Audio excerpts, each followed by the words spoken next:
So we're hoping that in the next few days, we can get all our stakeholders, especially our shareholders, and also the public and private sector development partners, academia, as well as the civil society, to put our heads together to find a way for us to get back on the sustainable development path.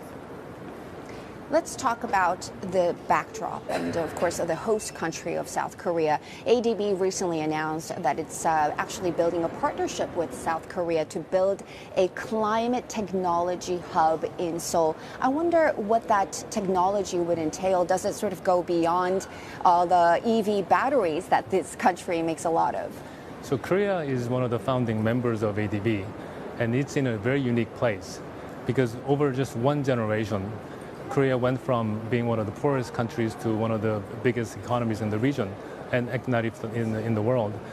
And that comes with a tremendous experience of development. So just one generation, which all the other developing countries are trying to emulate.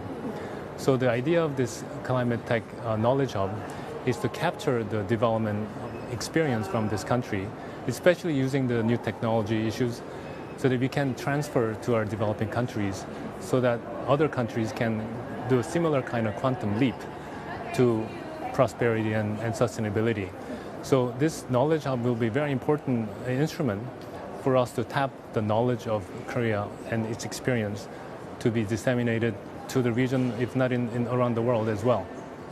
When ADB is trying to achieve this really meaningful conversation for really set the pathway for sustained as well as a sustainable recovery for the region, I wonder if the economic challenges that the world is facing at the moment, and really when many countries are trying to go for their own national economic securities, such as securing semiconductors, technology, and batteries, does that really become a challenge for climate change conversations, really trying to get to net zero?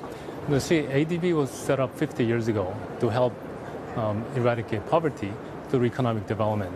And life was simple back then when we just have to build roads and highways. But in 2023, climate change has become one of the existential challenges. So without properly handling climate change, we cannot achieve the economic prosperity. And the challenge is, how do we bring everyone together? Because the competition is not each other or other countries. It's against the time. We're running out of time. So that all of the countries have to get together, especially the cooperation across the different countries and develop the different organizations is very, very crucial for us to be able to develop new technologies which can help us move towards sustainable development.